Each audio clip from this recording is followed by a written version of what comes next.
प्यारे बच्चों, कैसे हो आप लोग।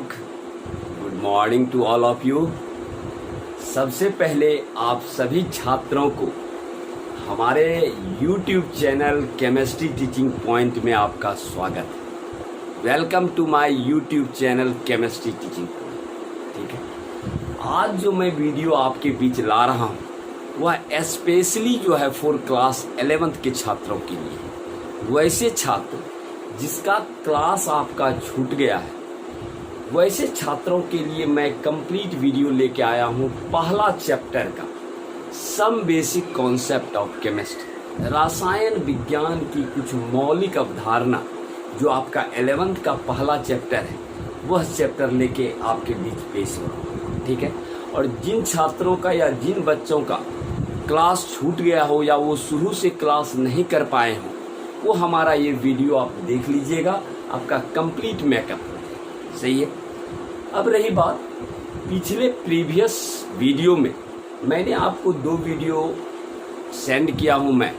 एक आपका केमिस्ट्री क्या है, केमिस्ट्री किसे कहते हैं, या केमिस्ट्री में हम किन चीज़ों का अध्ययन करते हैं। सही है। और दूसरा वीडियो जो मैं आपको भेजा हूँ उसमें है आपका क्लासिफिकेशन ऑफ केमिस्ट्री, रसायन विज्ञान का वर्गीकरण। सही है। तो कहने का मतलब यहाँ तक 2 वीडियो, क्लास 11th का 2 वीडियो मैं आपको भेजा हूँ, यह मेरा तीसरा वीडियो है।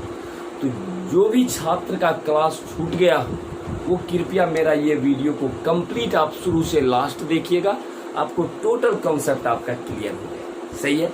और इसके बावजूद भी यदि कोई दिक्कत आता हो तो आप हमारे कमेंट में जरा सा लिखिएगा क्या हमें प्रॉब्लम हो रहा है, उसको फिर से आपको बतला दिया जाए। क्लियर। चलिए, और वैसे छात्र छात्राएं जो हमारे चैनल को अभी तक आप सब्सक्राइब नहीं किए हैं, वैसे छात्र छात्राओं से मेरा अनुरोध है, कृपया आप मेरा chemistry teaching point YouTube channel को आप सब्सक्राइब कर लेंगे, बेल आइकन को प्रेस कर देंगे, ताकि कोई भी वीडियो हम डालें तो उसका नोटिफिकेशन आप तक पहुंच सके। क्लियर है। चलिए आगे बढ़ते आते हैं पॉइंट पर, क्लास में। तो पिछले वीडियो में मैंने आपको केमिस्ट्री का परिभाषा और केमिस्ट्री का वर्गीकरण के बारे में बताया। सही है। चलिए आज हम आगे बढ़ते हैं। आज हम आपके बीच ला रहे हैं कि what is the importance of chemistry, रसायन विज्ञान का हमारे लिए क्या महत्व। वैसे भी आप जानते हैं कि मनुष्य की 3 जरूरत की चीजें, रोटी, कपड़ा और मकान, अगर ये 3 जरूरत की चीजें मनुष्य को मिल जाए तो हमको लगता है कि उसका लाइफ जो है सेट हो जाता है। सही है। तो कहने का मतलब ये केमिस्ट्री जो है, रसायन विज्ञान, ये आपको रोटी भी दे देता है, कपड़ा भी दे देता है और आपको रहने के लिए मकान भी दे देता है। कैसे देता है जरा ध्यान से देखिए। तो आज हम जो आपके बीच अगला टॉपिक लेके आ रहे हैं वह है इम्पोर्टेंस ऑफ केमिस्ट्री, रसायन विज्ञान का महत्व। तो चलिए आज का जो मेरा टॉपिक है वह है मेरा importance of chemistry, importance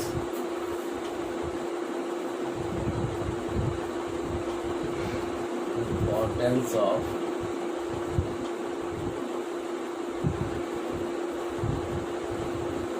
chemistry.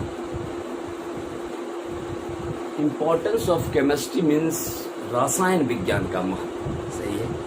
यानी कि इम्पोर्टेंस ऑफ केमिस्ट्री का मतलब ही हुआ रसायन विज्ञान का महत्व। रसायन विज्ञान का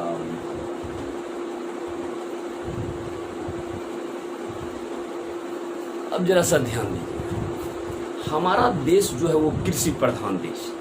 आप चाहे गेहूं का खेती करते हैं, धान का खेती करते हैं, मक्का का खेती करते हैं, आप देखिएगा कि उसमें आप खेत में आप नाइट्रोजीनियस फर्टिलाइजर का उपयोग करते हैं। आप अपनी उर्वरा शक्ति को बढ़ाने के लिए नाइट्रोजीनियस फर्टिलाइजर, यानी कि पौधे का मजबूत बनाने के लिए, पौधे में आपका जो भी है उसकी शक्ति को प्रदान करने के लिए आप फर्टिलाइजर का उपयोग करते हैं, जिससे आपका प्रोडक्टिविटी बढ़ता है।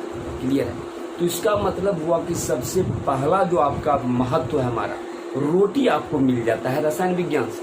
इसका मतलब पहला जो है वो है आपका कृषि के क्षेत्र में,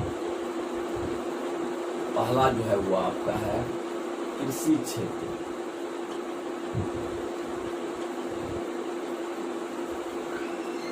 सही है। कृषि क्षेत्र का मतलब हुआ in the field of agriculture.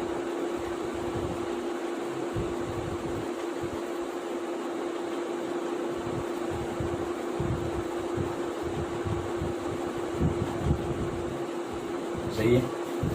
तो पहला जो रसायन विज्ञान का महत्व है वो है आपका in the field of agriculture, कृषि क्षेत्र में। बहुत बड़ा इंपॉर्टेंस, रोटी आपको रसायन विज्ञान देती है। सही है। जितने भी आप फूड प्रोडक्ट्स आप खा रहे हैं, चाहे वो लेज हो, कुरकुरे हो, ब्रिटानिया हो, हॉर्लिक्स हो, जितना भी फूड प्रोडक्ट्स मार्केट में, वहाँ भी आपको रसायन विज्ञान का उपयोग। तो दूसरा इसका जो है आपका उपयोग है खाद्य पदार्थ,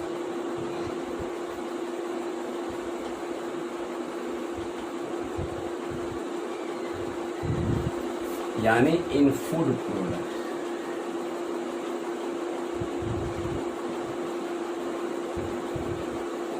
सही है। भोज्य खाद्य पदार्थों में भी रसायन विज्ञान का उपयोग है। तीसरा बात, आपको रहने के लिए चाहिए घर, और घर बनाने के लिए चाहिए ईंट, सीमेंट, बालू, छड़, और ये सारा चीज आपको रसायन विज्ञान दे देता है। यानी इन बिल्डिंग मटेरियल्स, बिल्डिंग मटेरियल्स मतलब हुआ भवन निर्माण संबंधी। तो तीसरा जो आपका रसायन विज्ञान का महत्व है भवन निर्माण।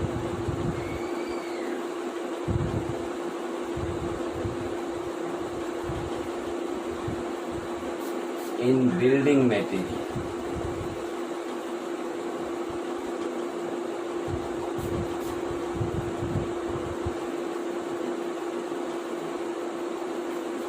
यानी आपको घर बनाने के लिए भी कोई सामान चाहिए, ईंट, बालू, छड़, सीमेंट। इसका मतलब आपके घर बनाने में भी रसायन विज्ञान का उपयोग। सही। दूसरा, यदि आप बीमार पड़ जाते हैं, चाहे वो आपका सर दर्द हो, पेट दर्द हो, किसी भी तरह का आप बीमार पड़ जाते हैं, पैरासीटामोल टैबलेट लेते हैं, इनो खाते हैं, एसिलॉक टैबलेट खाते हैं, इसका मतलब ये हुआ कि आपको स्वस्थ रखने में भी रसायन विज्ञान का उपयोग है। मतलब चौथा जो इम्पोर्टेंट पॉइंट है in the field of health and medicine, यानी स्वास्थ्य एवं चिकित्सा के क्षेत्र में भी रसायन विज्ञान का उपयोग। तो आपका चौथा जो पॉइंट है वह है आपका स्वास्थ्य एवं चिकित्सा के क्षेत्र।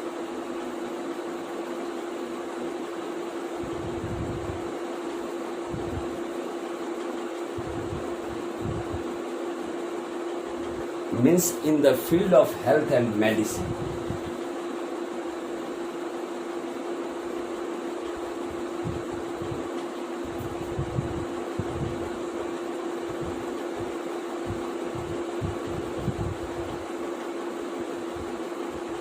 सही है। तो कहने का मतलब आपको स्वस्थ रखने में भी रसायन विज्ञान का उपयोग। आप तंदुरुस्त रहिए, ठीक रहिए, यानी आपके स्वास्थ्य की देखभाल भी रसायन विज्ञान का। सही है। अब रही बात पांचवा बात, आप गौर कीजिएगा कि आपको सुंदर बनाने, स्मार्ट बनाने में भी रसायन विज्ञान का उपयोग है। जैसे आप बहुत सारा चीज उपयोग करते हैं, पॉन्ड्स का फेस वॉश, आयूर का face wash, fair and lovely, fair and handsome, जितनी भी सारी चीज कॉस्मेटिक्स आप यूज करते हैं सौंदर्य प्रसाधन के लिए, मीन्स आपको सुंदर बनाने में भी आपका रसायन विज्ञान का बहुत बड़ा योगदान है। तो पांचवा जो इम्पोर्टेंट पॉइंट है वो है इन कॉस्मेटिक्स। कॉस्मेटिक्स मतलब हुआ सौंदर्य प्रसाधन। ठीक है। तो आपका पांचवा आपका है सौंदर्य प्रसाधन।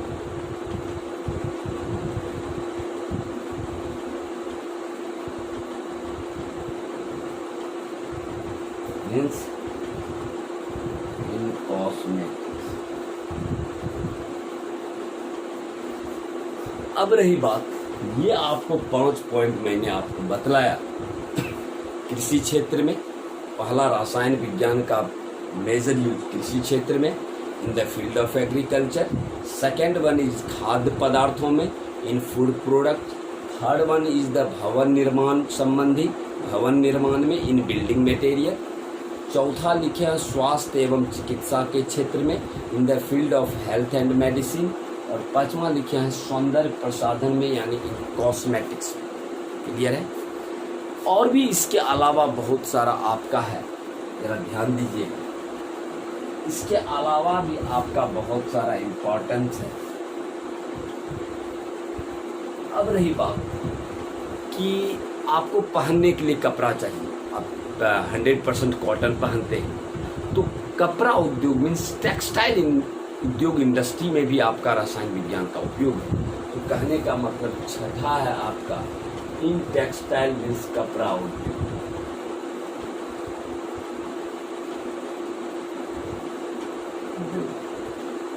इन टेक्सटाइल इंडस्ट्री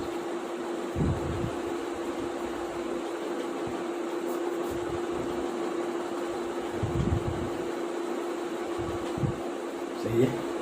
आपको रोटी भी दे दिया, मकान भी दे दिया, पहनने के लिए कपड़ा भी दे, यानी रसायन विज्ञान आपकी जरूरत की सारी चीजें को पूरा करता है। सही है। अब रही बात, सिर्फ आपकी ही जरूरत को पूरा नहीं करता है, बल्कि देश में किसी भी प्रकार का अगर मान लीजिए कि इंटरनेशनल वार हो जाता है एक देश का दूसरे देश में, तो न्यूक्लियर वीपन, चाहे वो एटम बम हो, परमाणु बम हो, हाइड्रोजन बम हो, यानी आपकी देश की सुरक्षा में भी रसायन विज्ञान का बहुत बड़ा उपयोग है।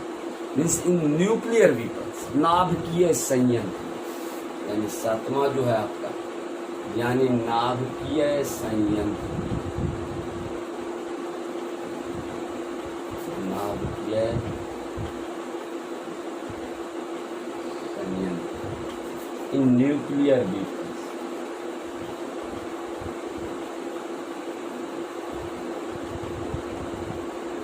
सही है। इन न्यूक्लियर वीपन्स,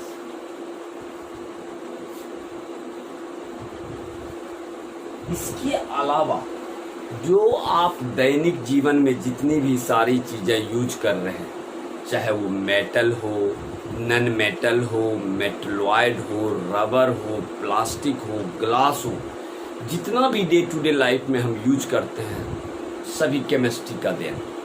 तो आपका जैसे 8वां पॉइंट हुआ, जैसे आपका है धातु,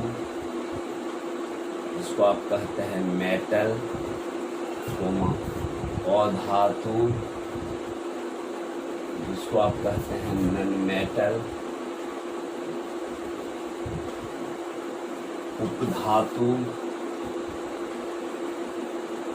जिसको आप कहते हैं मेटेलॉयड, रबर,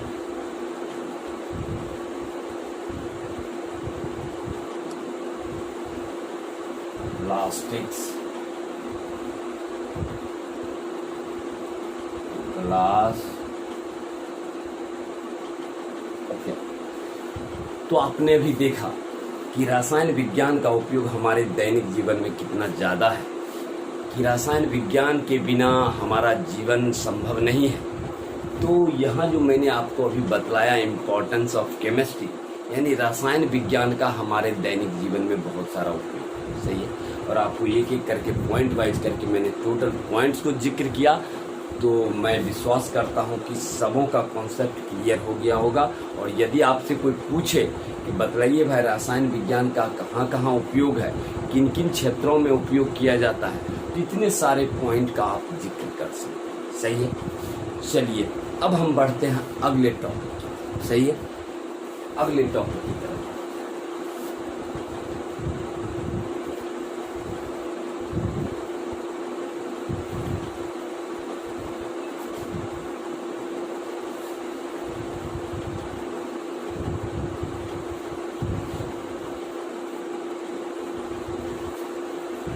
अब जो हम अगला टॉपिक है मेरा, नेचर ऑफ मैटर, पदार्थ की प्रकृति। सही है। अगला जो है आपका वह है मेरा नेचर ऑफ मैटर।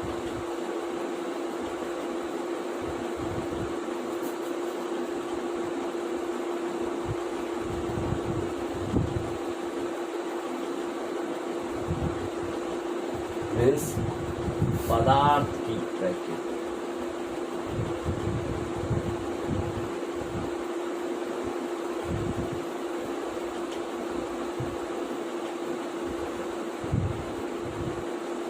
सही है।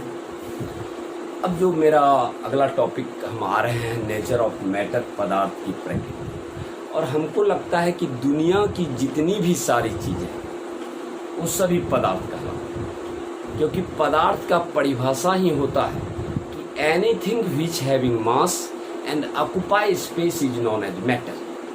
दुनिया की जितनी भी सारी चीज़ें जिसमें द्रव्यमान हो और जो जगह छेकता हो उसे पदार्थ कहते हैं। हमको लगता है ये आप 8-9 में भी पढ़े हैं, तो बड़ी बात नहीं है। तो कहने का मतलब दुनिया की जितनी भी सारी चीज़ें जिसमें वजन है, भार है तथा जो जगह छेकता है उसे हम पदार्थ कहते हैं। ठीक है। तो अगर जैसे ही आपको कोई जिक्र करे कि मैटर मीन्स पदार्थ, और पदार्थ के बारे में जैसे ही कोई बोले तो आपको समझ में आ जाना चाहिए कि पदार्थ में दो चीज़ होना चाहिए कि anything which having mass and occupied space. एक तो होना चाहिए कि जिसमें कि द्रव्यमान, मास का मीन्स हुआ कि जिसमें आपका द्रव्यमान हो, और दूसरा है कि ऑक्यूपाइड स्पेस, ऑक्यूपाइड स्पेस यानी कि जो जगह छेकता है।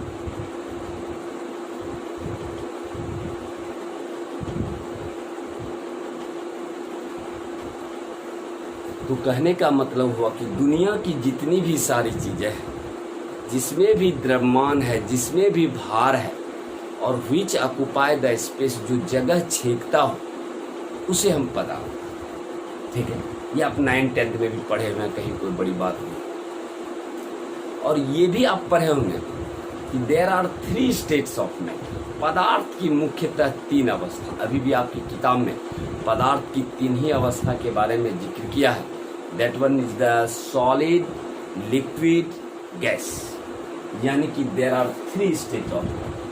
पदार्थ की मुख्यतः 3 अवस्था, पदार्थ की मुख्यतः 3 अवस्था है आपका।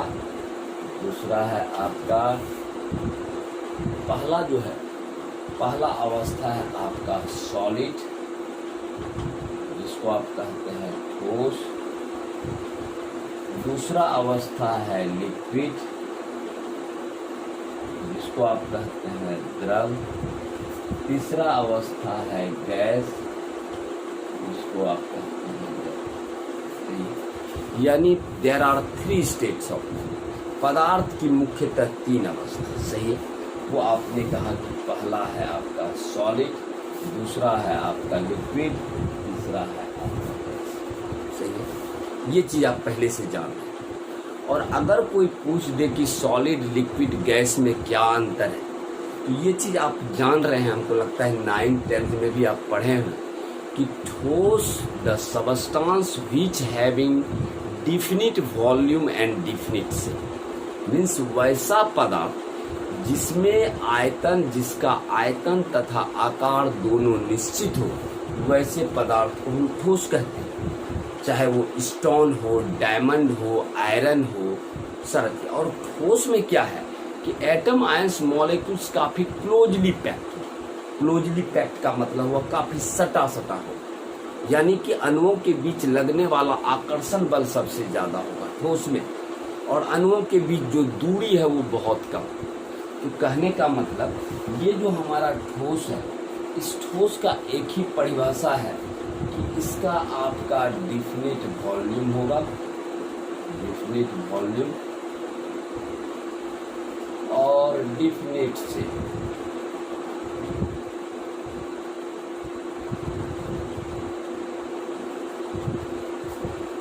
डिफिनिट वॉल्यूम एंड डिफिनिट से मतलब डिफिनिट का मतलब ही हुआ निश्चित आयतन तथा निश्चित आकार। वे पदार्थ जिसका निश्चित आयतन, निश्चित आकार हो उसे ठोस कहते हैं, कहीं दिक्कत नहीं। और यहाँ लिक्विड के केस में क्या होगा, जरा ध्यान दीजिएगा।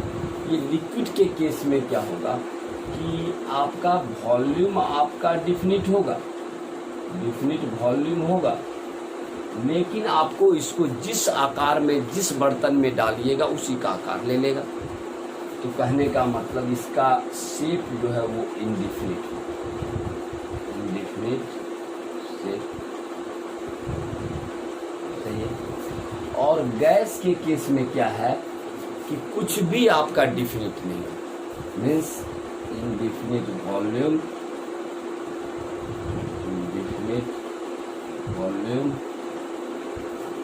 And indefinite shape.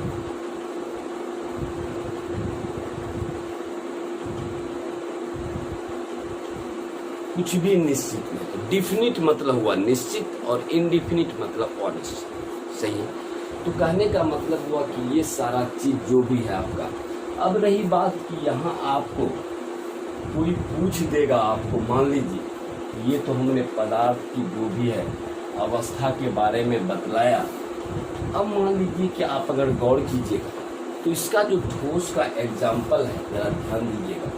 जैसे आपका है स्टोन, पत्थर, डायमंड, तो ये iron, these are the example of solid. और याद कीजिएगा कि ठोस में क्या है, एटम आयंस मॉलिक्यूल्स काफी closely packed. Atom ions molecules जो है काफी सटा हुआ है इस तरह से।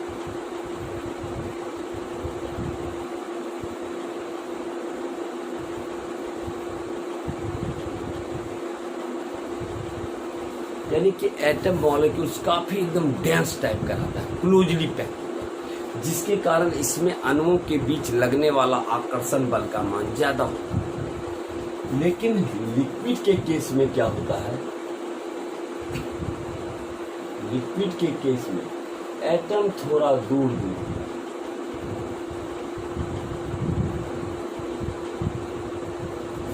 लिक्विड के केस में थोड़ा एटम दूर दूर, तो इसीलिए इसका जो आपका जो है निश्चित आयतन होता है लेकिन अनिश्चित आकार होता है। इसको जिस बर्तन में डालिएगा उसी का आकार ले लेगा। जैसे तेल हो गया, घी हो गया, पानी हो गया, दूध हो गया। ये एग्जाम्पल सपोज मान लीजिए कि आपका वाटर हो गया, मिल्क हो गया, ऑयल हो गया। These are the examples of liquid, जिसका कि आपका निश्चित आयतन तो होगा लेकिन आकार आपका निश्चित नहीं। Third one is the gas.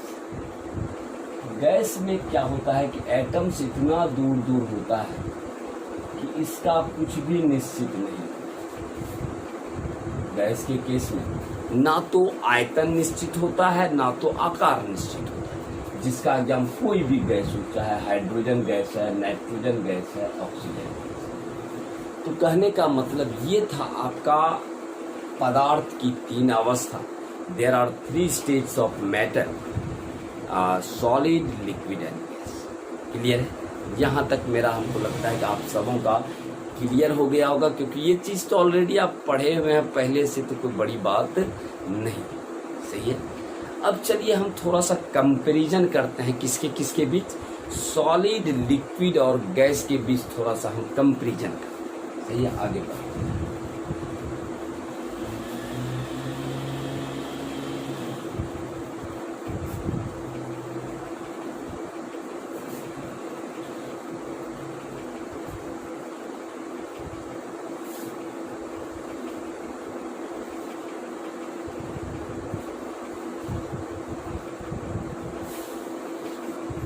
अब हम चलते हैं, कंपैरिजन का मतलब हुआ तुलना। ठोस, द्रव और गैस में हम कंपैरिजन करते हैं। तो हमारा है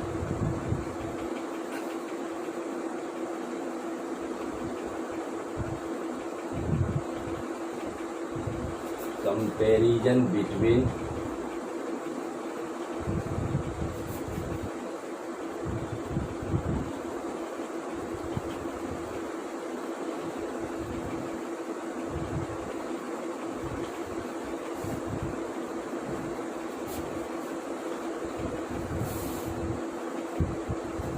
ठोस, द्रव तथा गैस में तुलना।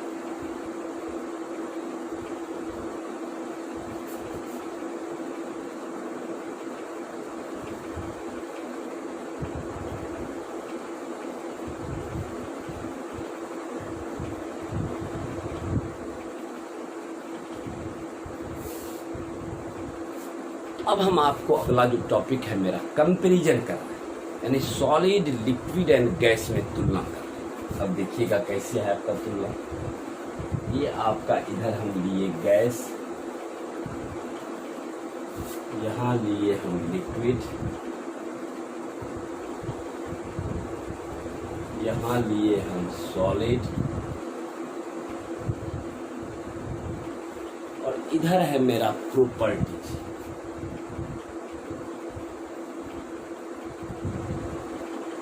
प्रॉपर्टीज मतलब गुण, सही है।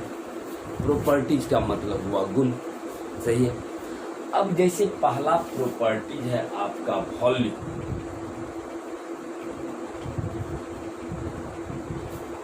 वॉल्यूम मीन्स आयतन। तो आप जानते हैं कि ठोस का आयतन डिफिनिट होता है, इसका भी आपका लिक्विड का आयतन डिफिनिट होता है, और गैस का इनडिफिनिट। मीन्स डिफिनिट मीन्स हुआ निश्चित और इनडिफिनिट मीन्स अनिश्चित। तो ये आयतन था। आयतन जो भी आपका यहाँ हम वॉल्यूम का मतलब हुआ आयतन, और आयतन में हम दिखला रहे हैं कि इस तरह से। ये आपका हुआ पहला प्रॉपर्टी, सही है। दूसरा है आपका शेप। शेप मीन्स आकार। आकार भी इसका है डिफिनिट, लिक्विड का है इनडिफिनिट, और इसका भी है इनडिफिनिट,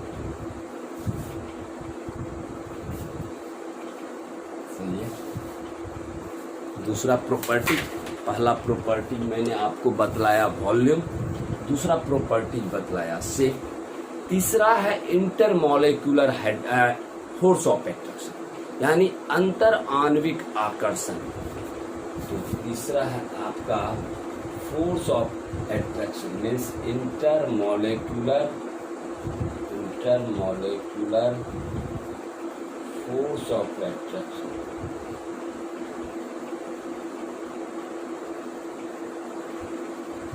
आकर्षण बल।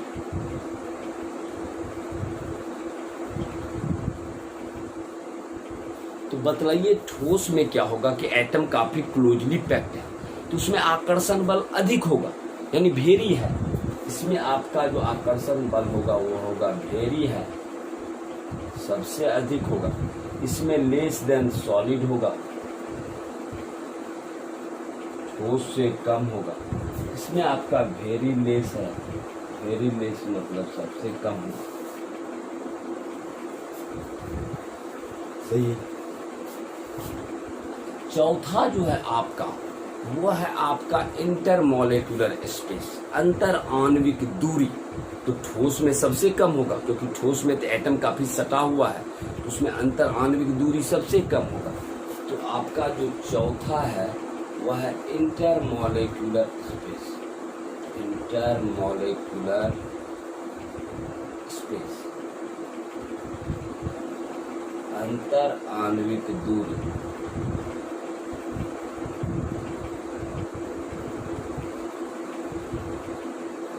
तो ये चीज बतलाइए, अंतर आणविक दूरी जो है आपका, जरा ध्यान दीजिएगा। अंतर आणविक दूरी आपका गौर कीजिएगा, इसका सबसे कम होगा वेरी लेस, इसमें हो जाएगा ग्रेटर देन सॉलिड,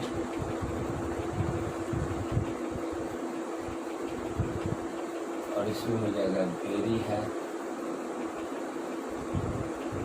सही है। और सबसे अंतिम जो है दैट इज द डेंसिटी। तो घनत्व के बारे में आप जानते हैं, डेंसिटी का मतलब हुआ घनत्व, और घनत्व बराबर होता है मास बटा वॉल्यूम।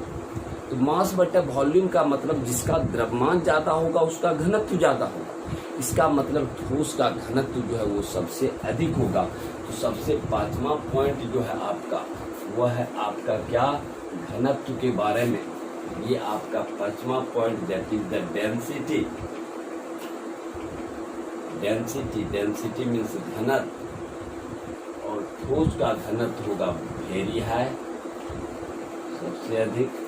इसका होगा लेस देन सॉलिड,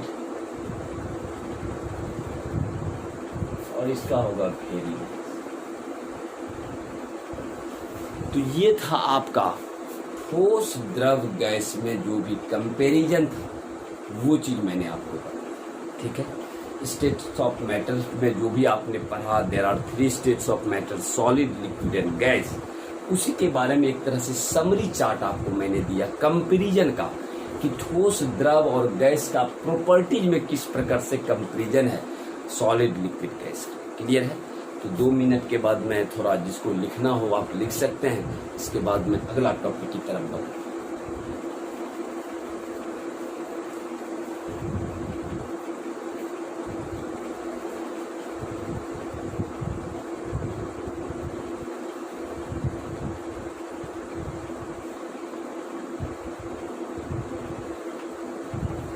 चलिए अब हम आगे बढ़ते हैं नेक्स्ट टॉपिक की तरफ, जो है मेरा क्लासिफिकेशन ऑफ मैटर, मीन्स पदार्थ का वर्गीकरण। सही है, तो चलते हैं अगले टॉपिक की तरफ।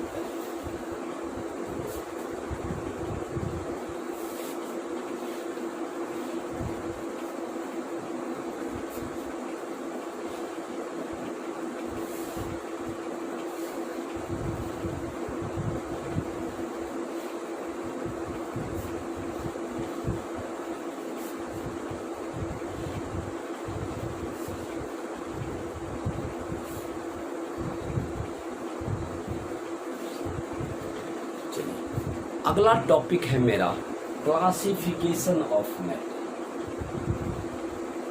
क्लासिफिकेशन का मतलब हुआ वर्गीकरण।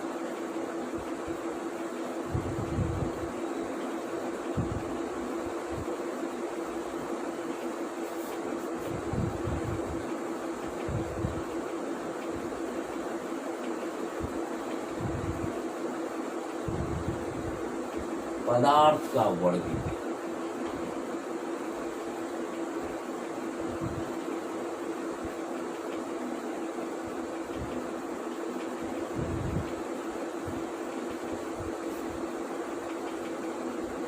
ठीक है, अब हम आपको नेक्स्ट टॉपिक की तरफ बढ़ रहे हैं, वो है आपका पदार्थ का वर्गीकरण, क्लासिफिकेशन ऑफ मैटर।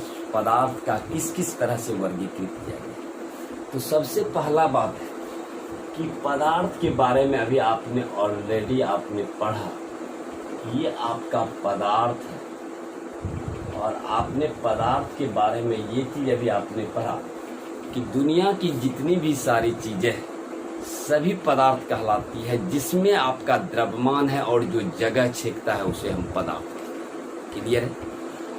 लेकिन यहाँ हम पदार्थ को 2 भागों में विभाजित करें। यहाँ हम पदार्थ को 2 भागों में विभाजित, एक है आपका मिश्रण, मिक्सचर, मिश्रण, और एक है आपका प्योर सब्सटेंस।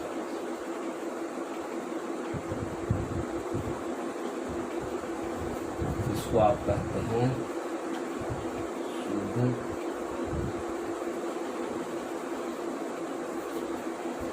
तो जरा ध्यान दीजिए, एक चीज तो आपको क्लियरली कॉन्सेप्ट आपको हो गया कि पदार्थ का मतलब ही हुआ जिसमें भी द्रव्यमान है और जो जगह छेकता है उसे हम पदार्थ कहते हैं। क्लियर है? अब रही बात कि पदार्थ को हम 2 भागों में विभाजित कर रहे हैं। पहला है आपका मिक्सचर मतलब मिश्रण, और दूसरा है प्योर सब्सटेंस मतलब शुद्ध पदार्थ। अब आप गौर कीजिएगा, ये तो आप मिक्सचर खाते हैं मूढ़ी के साथ दालमोट, तो दालमोट में सीओ भी है, आपका चिनिया बादाम भी है, मूंग दाल भी है, बहुत सारा चीज डिफरेंट अनुपात में। सही है? तो कहता है कि मिश्रण का मतलब हुआ मिक्सचर, कि जब 2 या 2 से अधिक तत्व या पदार्थ किसी भी अनुपात, इसके लिए अनुपात का कोई डिफिनिट होना जरूरी नहीं, 2 या 2 से अधिक पदार्थ किसी भी अनुपात में यदि संयोग करता है तो आपका मिश्रण का निर्माण। Means when 2 or more than 2 different substances combine together in any ratio, then there is the formation of mixture। जब 2 या 2 से अधिक पदार्थ किसी भी अनुपात में अगर मिलेगा तो आपका मिश्रण का निर्माण है। क्लियर है? और मिश्रण को हम 2 भागों में विभाजित किए, याद होगा आपको पढ़े हुए। होमोजीनियस मिक्सचर मीन्स समांगी मिश्रण, और दूसरा हेट्रोजीनियस मिक्सचर मतलब विसमांगी मिश्रण। सही है। तो मिश्रण को भी हम दो भागों में विभाजित किए हैं, याद कीजिए जरा। एक है आपका होमोजीनियस,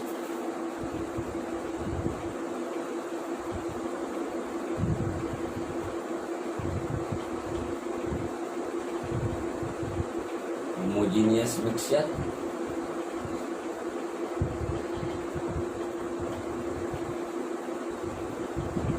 समांगी मिश्रण।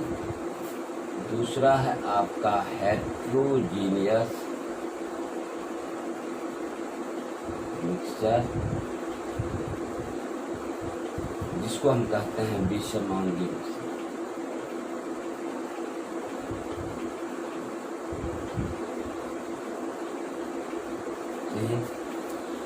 तो एक है आपका होमोजीनियस। अब रही बात कि होमोजीनियस और हेट्रोजीनियस में क्या कहता है कि यदि मिश्रण के प्रत्येक भाग का कंपोजिशन, संगठन, अगर सभी जगह एक समान हो और उसके अलग अलग अवयव को यदि हम नेकेड आई से, खुली आंख से अगर नहीं देख सकते हैं, तो इस प्रकार के मिश्रण को हम कहते हैं होमोजीनियस मिक्सचर।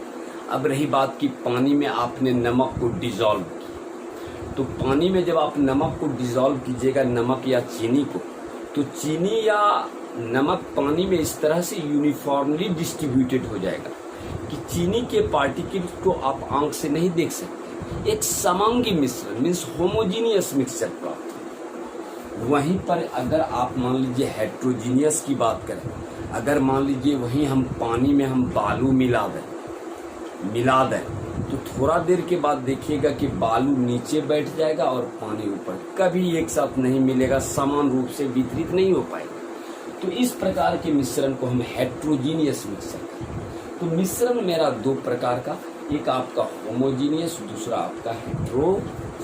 सही। और प्योर सबस्टेंस का मतलब हुआ शुद्ध पदार्थ। शुद्ध पदार्थ में प्रत्येक अवयव का जो कंपोजिशन है वह आपका निश्चित होता है, वैसे पदार्थ को हम प्योर सबस्टेंस कहते हैं। और शुद्ध पदार्थ को हम दो भागों में विभाजित किए हैं, आप जानते होंगे, तत्व और यौगिक, एलिमेंट। और तत्व और यौगिक के बारे में आप जान रहे हैं। एलिमेंट्स तत्व, और दूसरा है कंपाउंड्स,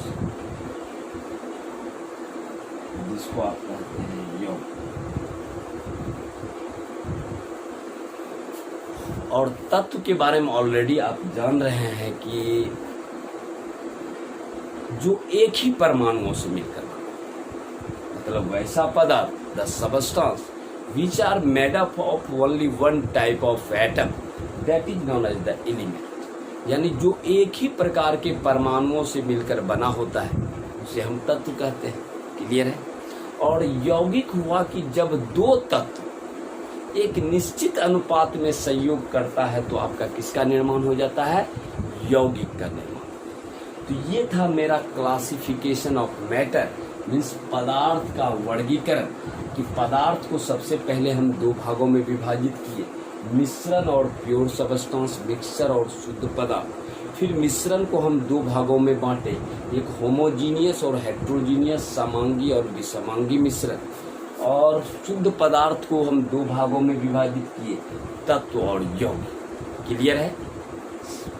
मैं विश्वास करता हूं कि जितना चीज मैं बतला रहा हूं उतना आपको क्लियर हो रहा होगा और कहीं बोर्ड फील होने की आवश्यकता नहीं है। एकदम मस्ती मूड में पढ़िए, कहीं दिक्कत नहीं। शंकर सर हमेशा आपके साथ। सही है, तो कोई दिक्कत वाली बात नहीं है। एकदम मस्ती मूड में मैं आपको बतला रहा हूँ और धीमी गति से बतला रहा हूँ, कोई हड़बड़ी नहीं, नो हड़बड़ी नो गड़बड़ी।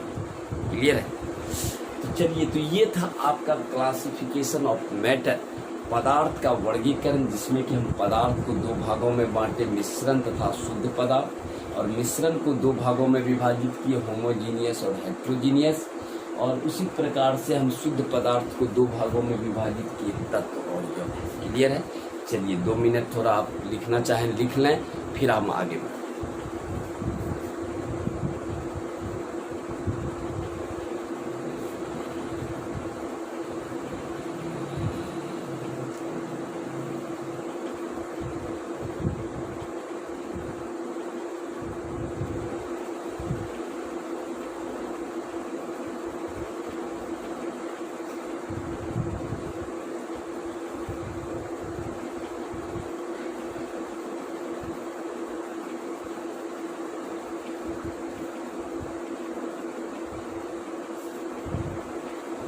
चलिए, यहाँ तक आपका क्लियर हो गया, सही है। चलिए अब हम आगे बढ़ते हैं। अगला मेरा टॉपिक है प्रॉपर्टीज ऑफ मैटर, पदार्थ के गुण, सही है।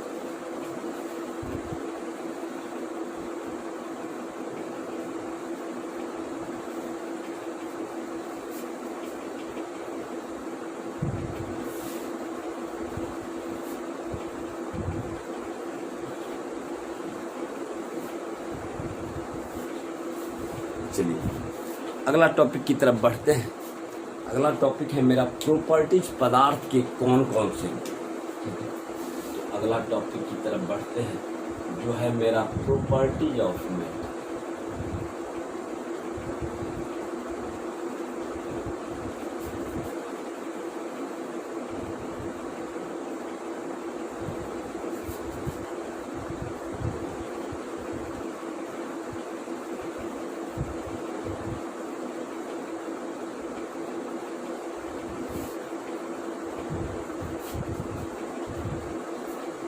तो अगला टॉपिक है मेरा properties of matter. Means there are two properties of matter. पदार्थ के मुख्यतः दो गुण, हमको लगता है बहुत स्टूडेंट जान रहे हैं कि पदार्थ के मुख्यतः दो गुण होते हैं। एक आपका भौतिक गुण, दूसरा आपका रासायनिक गुण, सही है। तो पदार्थ का जनरली दो गुण होता है। एक आपने कहा कि सर पदार्थ के दो गुण, और दो गुण में पहला गुण है आपका भौतिक गुण और दूसरा गुण है रासायनिक। First one is the physical properties,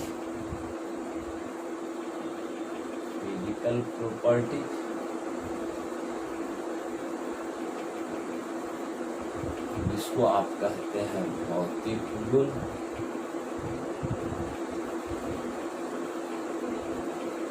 और दूसरा है that one is the chemical.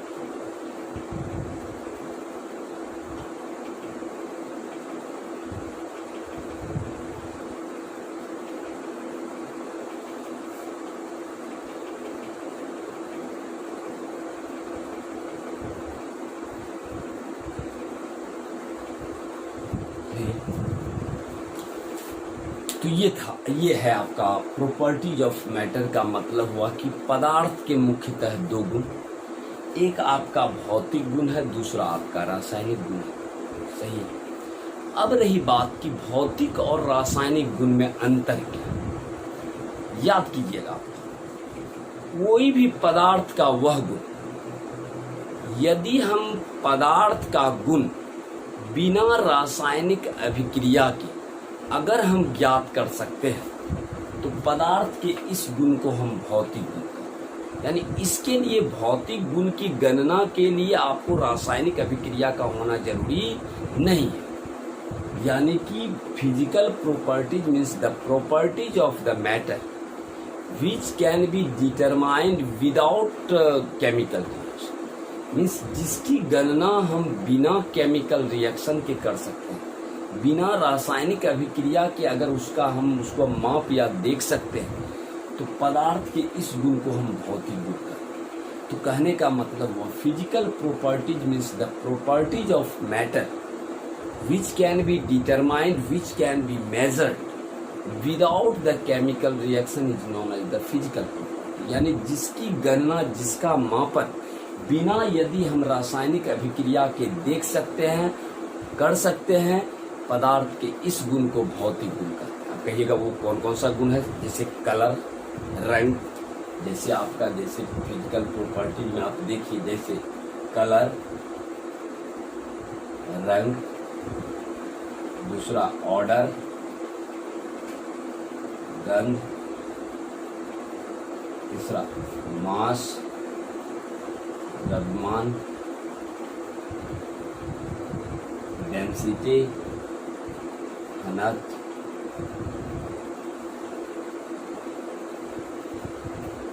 तो कहने का मतलब ये जितना मेल्टिंग पॉइंट, एमपी मीन्स द्रव्यनांक, बीपी क्वथनांक, ये सारा प्रॉपर्टी जो है ये आपका फिजिकल प्रॉपर्टीज के अंतर्गत आ रहा है। कलर हुआ, ऑर्डर हुआ, mass, density, melting point, boiling point. तो कहने का मतलब हुआ कि ये वैसा प्रॉपर्टी जिसे मापने या देखने के लिए रासायनिक अभिक्रिया का होना जरूरी नहीं है। पदार्थ के इस गुण को ही हम भौतिक गुण कहते हैं। सही है। अब रही बात कि दूसरा है आपका केमिकल प्रॉपर्टी, रासायनिक। यह कहते हैं पदार्थ का वह गुण जिसको मापने या देखने के लिए रासायनिक अभिक्रिया का होना जरूरी है। विदाउट केमिकल रिएक्शन आप उसकी गणना या प्रिडिक्ट नहीं कर सकते। तो पदार्थ का वह गुण जिसे मापने या देखने के लिए रासायनिक अभिक्रिया का होना जरूरी होता है, पदार्थ के उस गुण को ही हम रासायनिक गुण कहते हैं। यानी इसके लिए रासायनिक अभिक्रिया का होना जरूरी है, लेकिन भौतिक गुण को देखने के लिए रासायनिक अभिक्रिया का होना आवश्यक नहीं। जैसे फॉर एग्जाम्पल है एसिडिटी, इसको कहते हैं अम्लीयता। दूसरा है बेसिसिटी, क्षारीयता, कंबस्टिबिलिटी,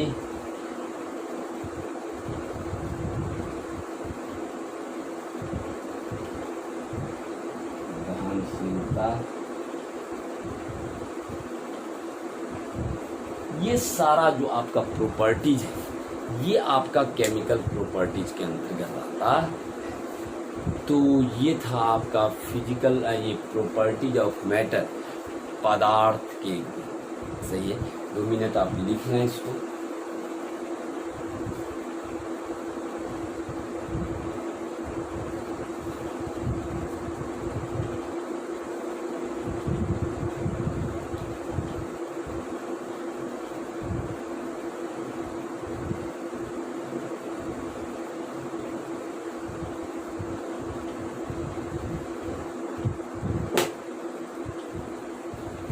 चलिए, तो आज का क्लास आपको कैसा लगा? शायद मैं विश्वास करता हूं कि आज का क्लास आपको बेहद बेहतरीन लगा होगा। और थोड़ा एक ही वीडियो लंबा जो है वो आपका, देखिए आपका 50 मिनट का वीडियो हो गया।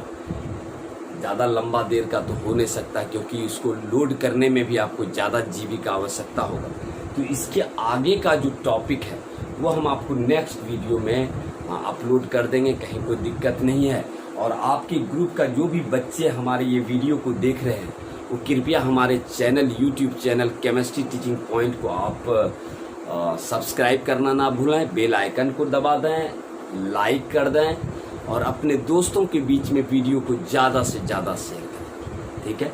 चलिए, आज के लिए यहीं तक रहने देते हैं। नेक्स्ट टॉपिक हम अगले वीडियो में आएंगे। तब तक के लिए bye, goodbye, take care. चलिए, तो मिलते हैं। इसके आगे वाला टॉपिक हम नेक्स्ट वीडियो में मिलेंगे। तब तक के लिए बाय, थैंक यू।